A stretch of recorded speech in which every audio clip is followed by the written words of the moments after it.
Hoosier Nation, the calendar is turned to June, and Matt and I were chatting, each of us in a different part of the world. We're like, what's the temperature like in Hoosier Nation right now? How are the folks feeling?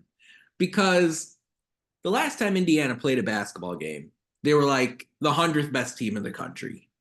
It was an ugly loss to Nebraska, and we were all wondering what was gonna take place. Then,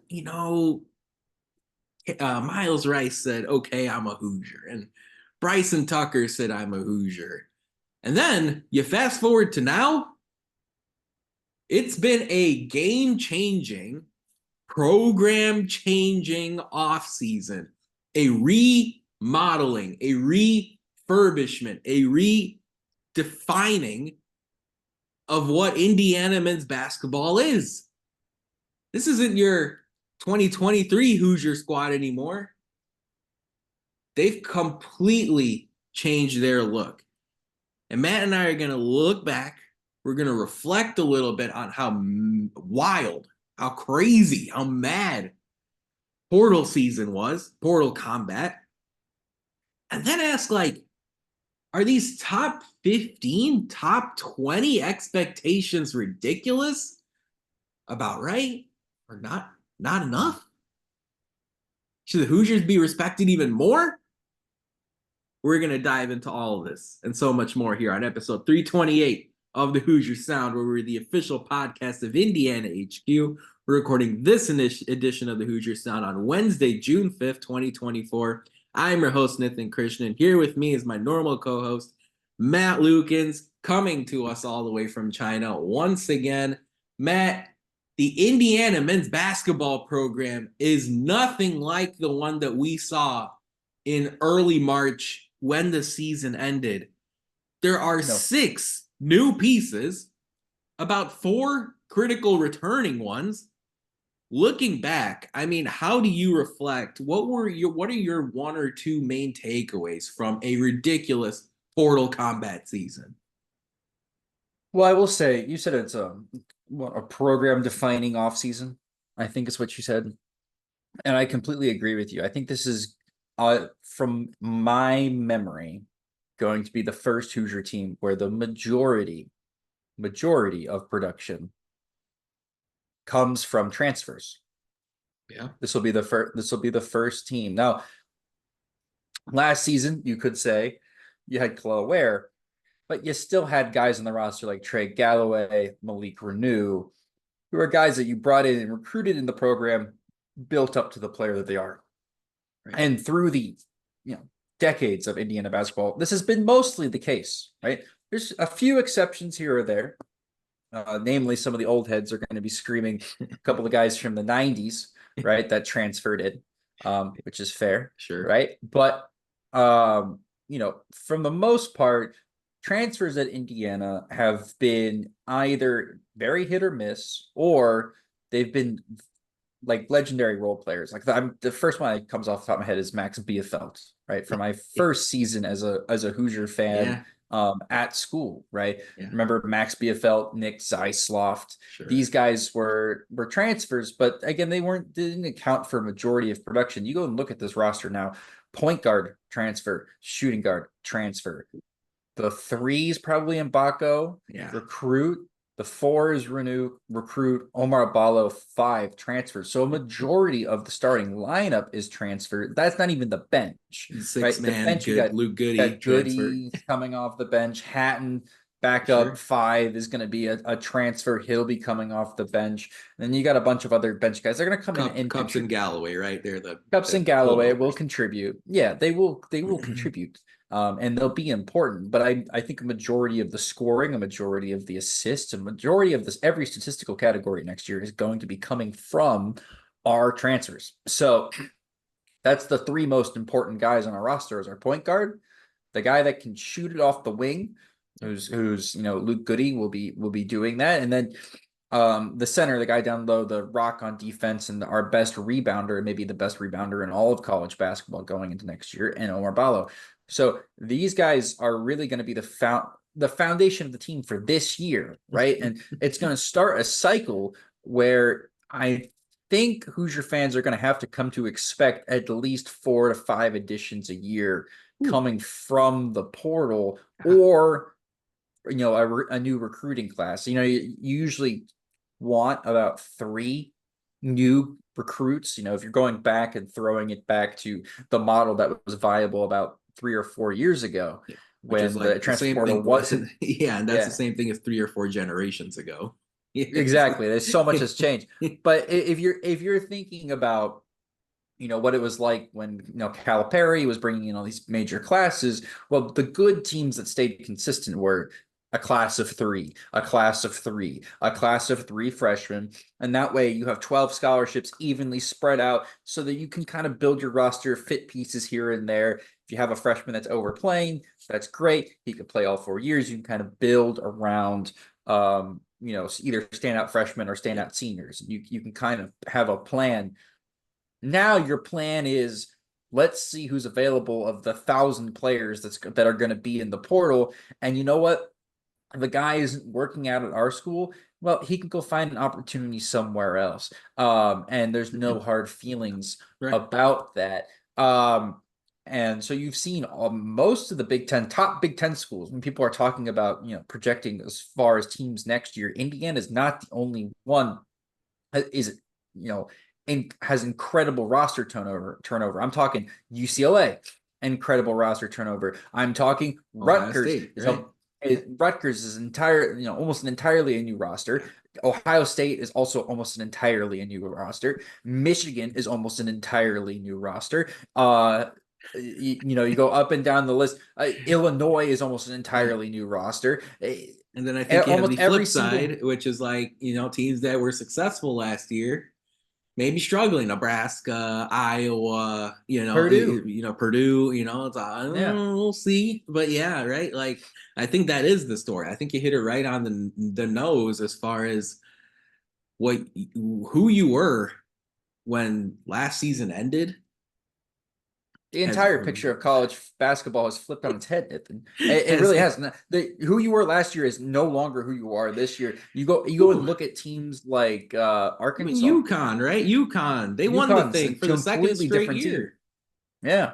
And they're gonna look completely different. And it's the new day and age in college basketball. And you might be like, well, transfer portal and NIL has been in place for 3 years. This past offseason was different than the previous 2.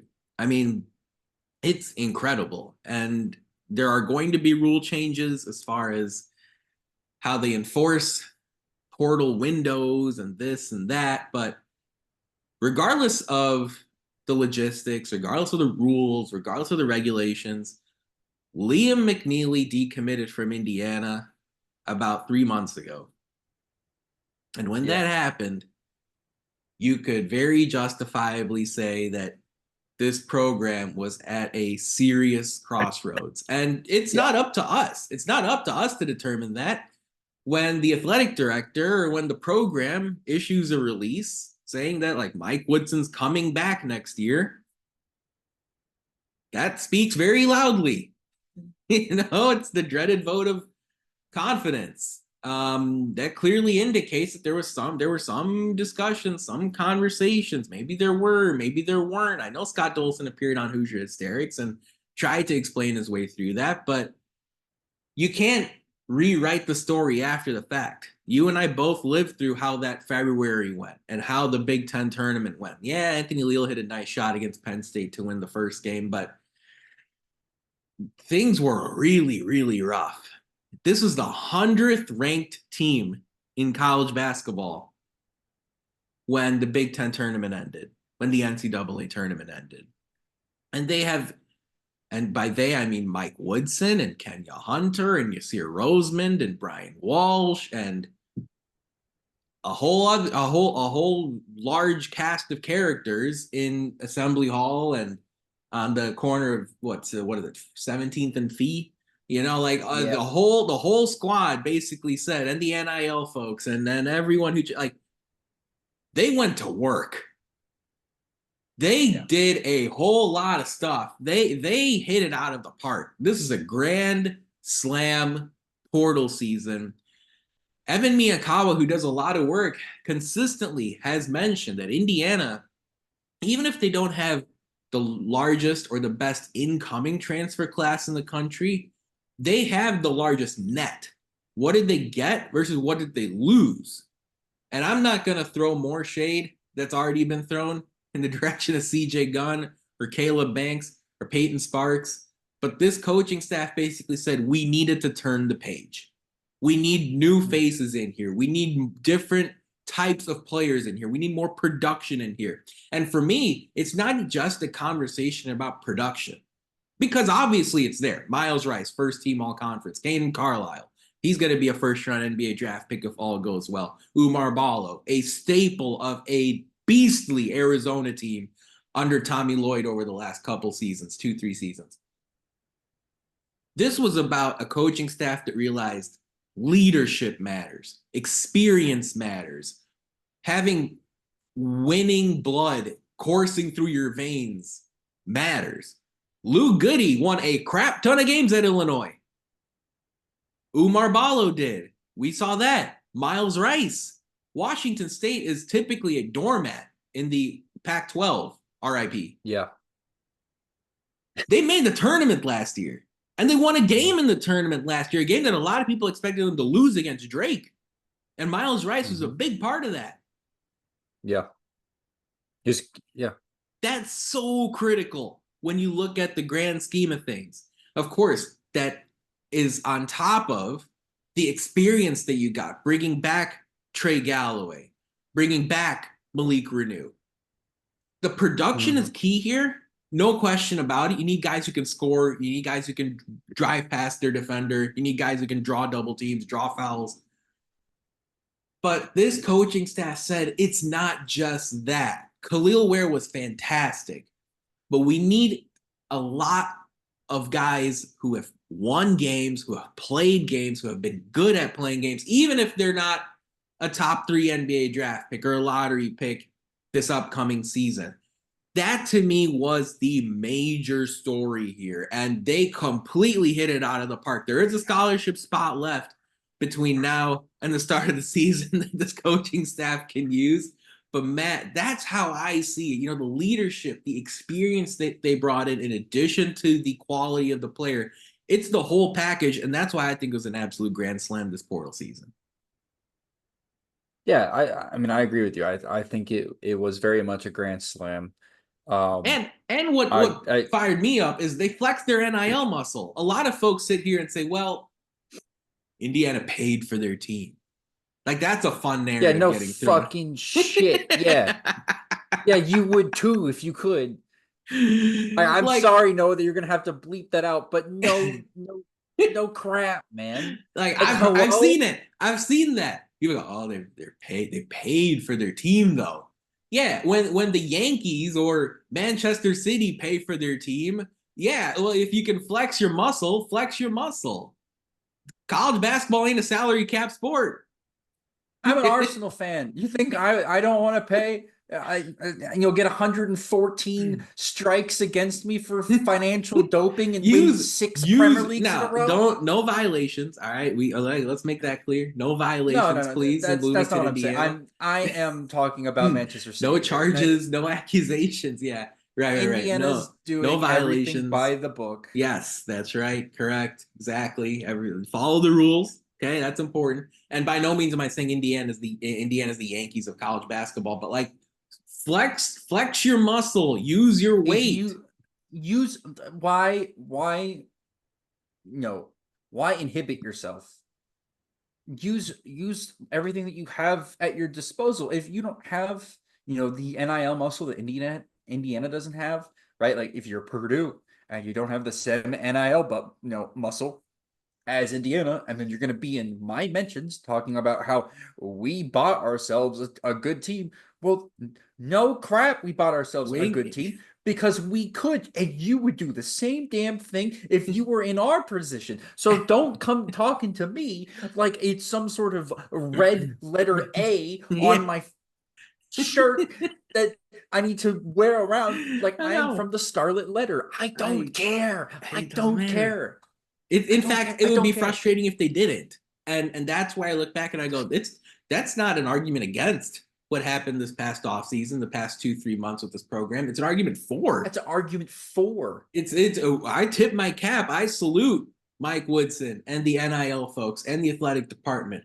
You have to have this as part of your free agency strategy now going forward. It's got to get even bigger. It's got to get even bigger next year because you know what? Indiana, even if they have a good season, they're going to have to want to build on that good season. If they have a bad season, they're going to want to have to rewrite that, where they're going to have to revise how they did this past. Like, there, you have to use that as a major core piece of your portal strategy. And so I love seeing Indiana not only emphasize production this past portal season, but they went out and said, let's get leaders. I mean, if you guys haven't looked up Miles Rice's story by now, you really should take a minute, see what Miles Rice has gone through on and off the court. Umar Ballo came from Africa to play college basketball in the US, and he went to Gonzaga and he struggled a little bit early, and then he went to Arizona, figured out how to become a better basketball player, how to become a better leader. Luke Goode, I mean, I don't have to explain to many of you, like, the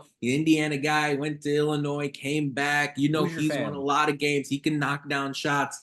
I mean, from a basketball standpoint, Matt, I know we're excited about Miles Rice. I know we're excited about Umar Ballo, but to me, adding Luke Goode to this squad is a godsend of an addition. I mean, not only because of the Indiana roots, not only because he's somebody who came from a good team, not only because he came from a team that was in the Big Ten and won a lot of games in the Big Ten, but this type of knockdown shooter role is something that has not been enough at Indiana in a long time. I loved the addition of Luke Goode. I love taking from a Big Ten competitor in order to help your team. As you look at some of the newcomers, whether it's Umar Ballo, whether it's Miles Rice, whether it's Luke Goode, whether it's Kaden Carlyle, what stands out to you as far as their game that can really help elevate this Hoosiers team and help them reach or exceed these top 15 expectations going into next season? What was the question again? Sorry. Like from an What was on the court perspective, right? Yeah. Kaden Carlyle, Luke Goode, Miles Rice, Umar Ballo, like what has stood out to you as you've dug into their game, their video? Like what has stood out to you from them on the court? Because Indiana's supposed to be a top 15 team next year now.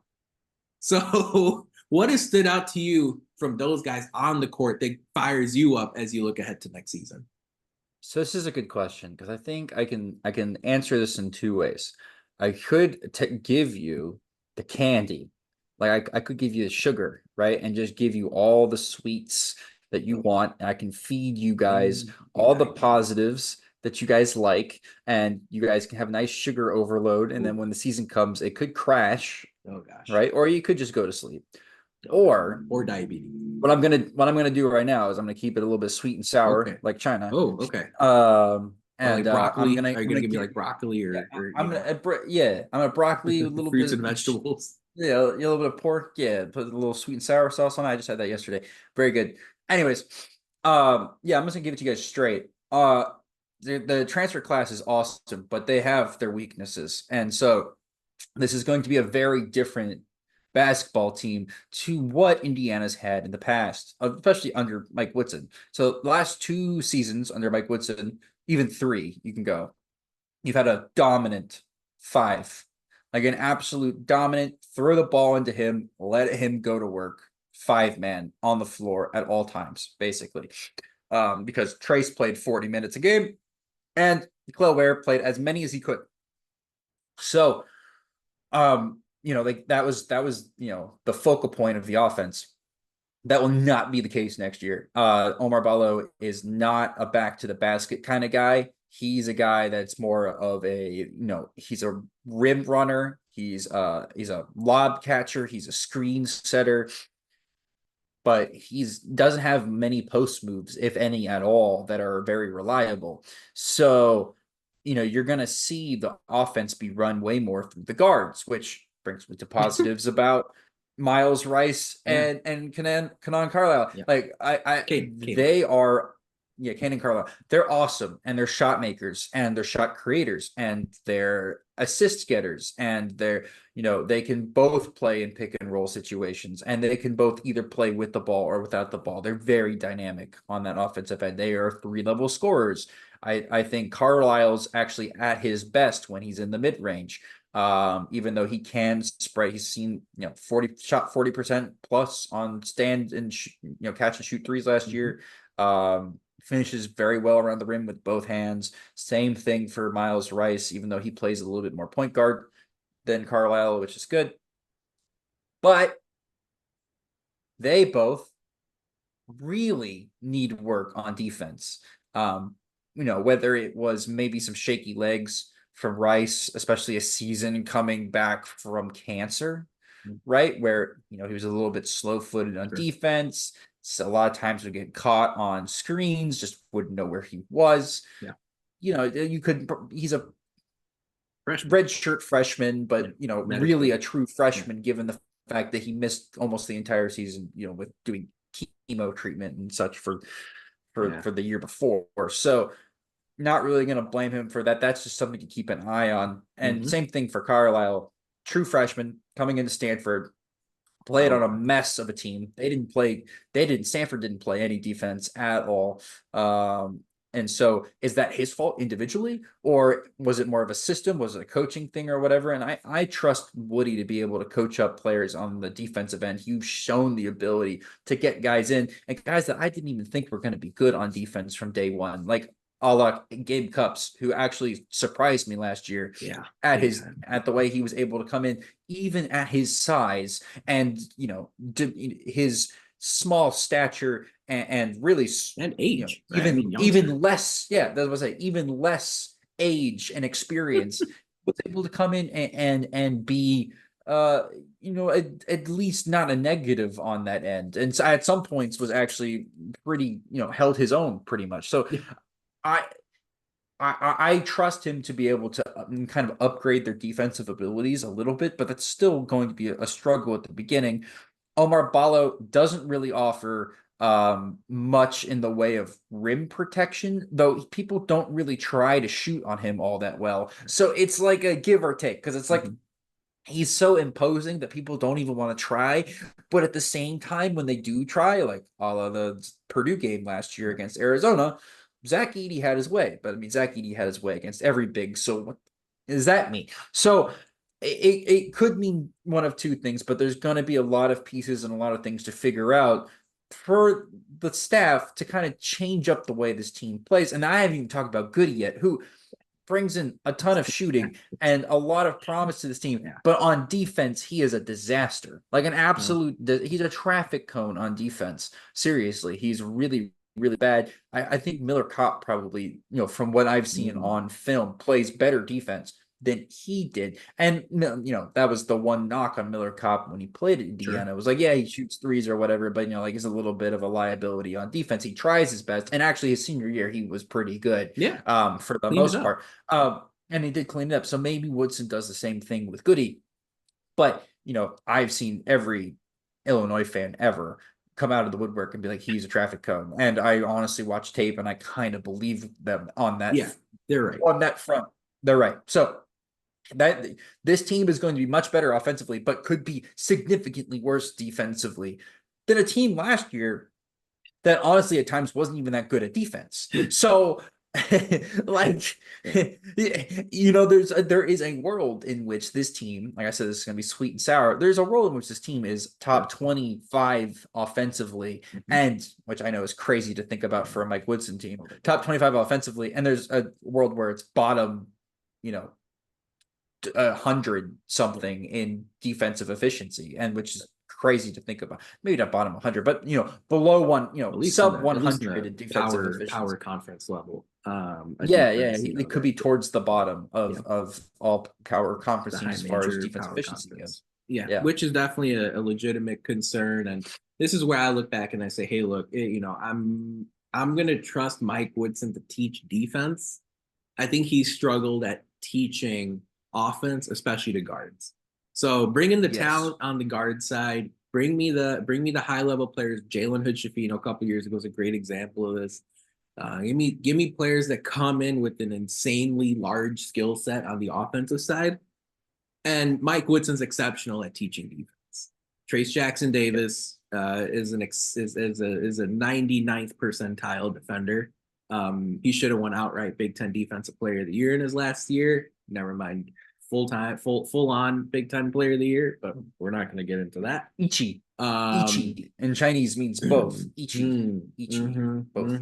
There you go. There you go. There's Chinese lesson for the day. Educational podcast. And also curses.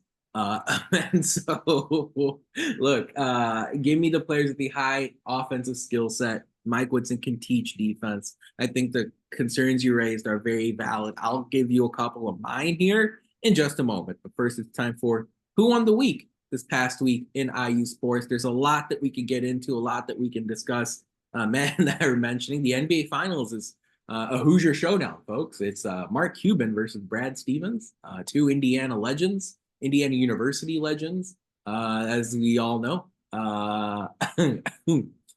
Looking forward to that series for sure. More accurately, shout out to how about the Indiana football program doing some great things, having some insanely highly ranked official visits this past weekend. The Hoosiers on the gridiron are doing all the right things here as they get ready for fall camp, which is around the corner, and the season opener against Florida International. Indiana, the 19-point favorite for week one. I saw that. So should be a comfortable week one win.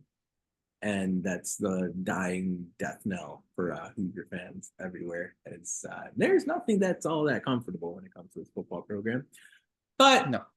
Curt Cignetti is off to a great start as far as his year zero offseason before opening week. And of course, we saw it at the UCLA game on the road. Will be a nighttime broadcast to most of America. It'll be a 4:30 Pacific kickoff in the Rose Bowl. Of course, the Indiana baseball team, softball team made the NCAA tournament. Unfortunately, knocked out in the regional round, but they had some exciting games over the course of both of their week. You know, Hoosier baseball team got the win in the first game against Southern Miss before dropping the next two. Softball team had a great showing against Washington in the first game before dropping that one. But really, really entertaining baseball and softball seasons across the board. And you know, Sarah Scally has signed a pro deal in Europe. The Hoosier women's team doing some awesome things on the basketball side as well. So all great things across the Indiana athletics department. We tip our cap. Folks, if you enjoy our show, leave us a review. Tell a friend. Share our links. Your support really helps us grow this podcast and reach more passionate IU fans such as yourself. You can find us on social media at the Hoosier Sound or at Indiana HQ or wherever you know. And when you find us, you know, give us a like, retweet our stuff, follow us, do what you can, help us out. Word of mouth is how we grow here. The Hoosier Sound as well as at Indiana HQ. So as we were talking, Matt, you know, some of the things that give me pause, you know, a lot of the stuff you mentioned from a defensive standpoint. I am curious just how the new pieces fit together, right? Like it's gonna be really eye-opening in the first handful of weeks. It's gonna be a jarring juxtaposition to what you saw as far as this basketball team last year. There are going to be guys that you're familiar with that don't get minutes. And that's going to be a tough conversation. I don't know if that's Trey Galloway. I don't know if that's Malik Reneau. I don't know if that's Gabe Cubs. I don't know if it's one of these guys that you brought in like Rice or Carlyle. I don't know if it's the freshman in Bryson Tucker who is coming in with a lot of pomp and circumstance, somebody that does absolutely have NBA aspirations. What's going to happen in the first sign of conflict? You can't give everybody 15 minutes. That's not how winning teams do things. At the end of the year, you're going to have 6 or 7 guys get the majority of the playing time. And so there are going to be some tough decisions made here by Mike Woodson. There's also a very competitive Big Ten this year, Matt. We talked as far as the sort of new landscape in the Big Ten. And as you mentioned, sort of tier 1 seems to be this collection of Purdue and UCLA and Indiana and Ohio State and Rutgers and Michigan State. Couple of coaching changes. Really, the Dusty May one at Michigan really stands out. Indiana's a top 15 projection right now. They were 100th when last season ended as you look at this, Matt, is the top 15 hype ridiculous? Is it not enough? Is it about just right when you look at a team that's like sitting 15th through 20th in the preseason rankings right now? When you look at different publications, different writer, I mean, that's crazy to me. But I'm curious to hear your thoughts as far as, is this too much? Is it too good? Or is it just right in a Big Ten that's changed quite a bit since we last saw? So personally, I think I'm lower on this team than a lot of IU fans are. Not just because I think it's bad, but because I think there's a lot of question marks. And when there's a lot of question marks and you got a lot of questions, the odds that all questions are answered correctly is quite low. Like, let's be honest. Sure. Like, some of us have Christmas tree to test before, and it could be a 50-50 chance you're still not going to get every single one right. And so that's the same way when I look at, a basketball team building into next offseason. If you have some for sures, the more for sures, the better, right? And this team doesn't have a ton of those. You have Trey Galloway, Malik Reneau, and I guess you could probably say Goode and Omar Ballo are in that as well, given the fact that they've shown a same level of consistency at their programs, right? And so you're going to come over to IU and they're going to give you similar statistics, right? But when you look at the guard position, you got some question marks. But the good news is where you have question marks, you also have a lot of promise. And so, up and down this roster, and I'm not talking just the two transfer guards. Miles Rice is one, obviously, and Carlyle is two.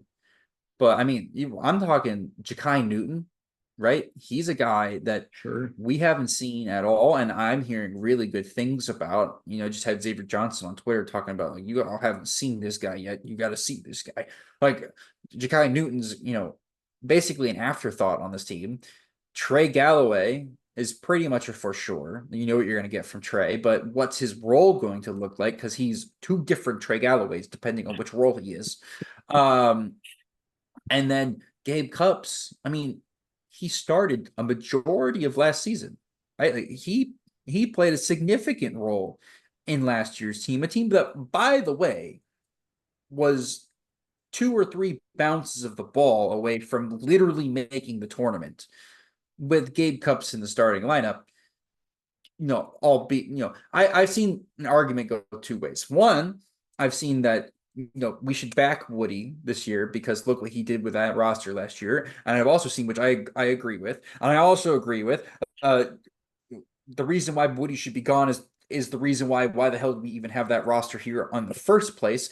And that he dug his own grave, in which I also agree. So I'm playing the middle of the road here. I agree with both of those opinions. I trust me. And Nithin and I had a podcast or like 5 in the middle of last season. We were like, he needs to go.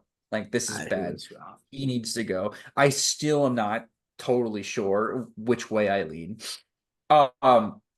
That being said, the last 3 months changed. Like, it drastically changed. The last 3 months were the best 3 months I've seen from an Indiana men's basketball coach since 2013.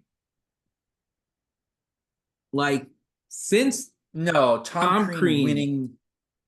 I get it. Like, the 2016 team that won the Big Ten, lost to North Carolina in the NCAA tournament. I know we had a great run, like, at the end of the year that year, but I thought that was a talented team, a dynamic team going into that season. Yeah, okay? Sure. Yeah. In 2013, really sort of.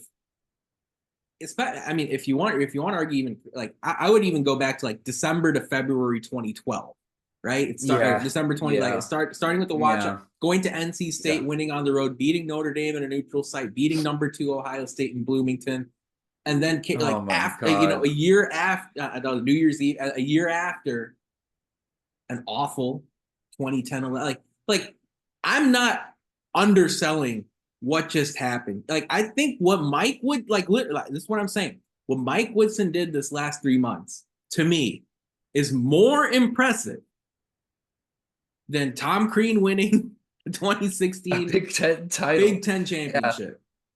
Yeah. Okay, that's outright. And that's a take, bro. And now, to be honest, the roster is absolutely his fault also last year, and he targeted some guys completely swung and missed, fell on his face, 100th best team in college basketball. Yes. But the ship has re-straightened its course. And I still swear to God, we were Jordan Dingle away from being a good team. Dalton Connect, Jordan Dingle, Chris, he's just, we're not even. Yeah. But what's interesting, Matt, is now we're talking about a team that is 15th in college basketball. And you know what? I don't think it's enough. I think right now, this 15th, 18th, 20th ranking that you're seeing for this Indiana team is heavily weighted down by, well, they didn't do great last year. Who cares? It's a different team. Completely different team. They don't have Xavier Johnson on this team. They don't have Gabe Cupp starting. You just mentioned it. That's like it's 2024, folks. We can't just wake up and say, well, because they had a tough time last year, they struggled this year. Or they're it's gonna wait. You're right. You're right. Because I have the same but inverse opinion on Purdue. And just I have the inverse opinion of we'll Purdue, talk about the Big Ten, because I'm sitting here saying I think Indiana's a top 10 team in the country. I think Indiana's a top 2 team in the conference, and they might not be number 2. So they might be 1. I know you're very close to the Big Ten. You pay a lot of close attention on what these different teams are doing. UCLA is in a very similar position where they really struggled last year. Now they're looking really great. Ohio State revamped their team. Like, what are your thoughts right now as far as what the Big Ten did over the last few months? All right, I'm going to run through the teams that I think are the most important in the Big Ten. I'm not going to mention a Washington because I don't think, no offense to my favorite Husky fans. I loved you in football season. But we ain't going to talk about you right now. Same thing goes with Minnesota. I'm not going to talk about you. Even Iowa, who got back, by the way, got back. Maybe the best get of the offseason was getting back oh my God, who's their wing, whose name is leaving? Sanford. They got Sanford back from the NBA, which might be the best get of the offseason because he's a guy that I thought for sure was going to be playing in the NBA next year, and he's going to be playing college basketball, which is crazy to me because Sanford screams NBA player. But anyway, that's beside the point. They're still not going to be good, but they're going to have one hell of a player on the roster. Good teams talk about. Indiana brings in a lot of new pieces, brings back some important players, a nice core of players that they brought back. Will be important. And Mgbako is going to be great next year. Reneau is going to contribute heavily. Trey Galloway is going to be a rock. Hopefully, a guy that's good at coming off the bench. Which is something he's shown in previous iterations of this IU roster that he's actually pretty good at doing. They should be, for me, they're top of the conference. But the reason why I was I'm lower on this team, but I still think the top of the conference is because I think this conference is so wide open because every single team at the top has questions. Let's go. UCLA brings in a bunch of new transfers, a bunch of highly rated freshmen, brings back a bunch of highly rated freshmen, a bunch of question marks all over the roster. How is that going to work? How are they going to fit together?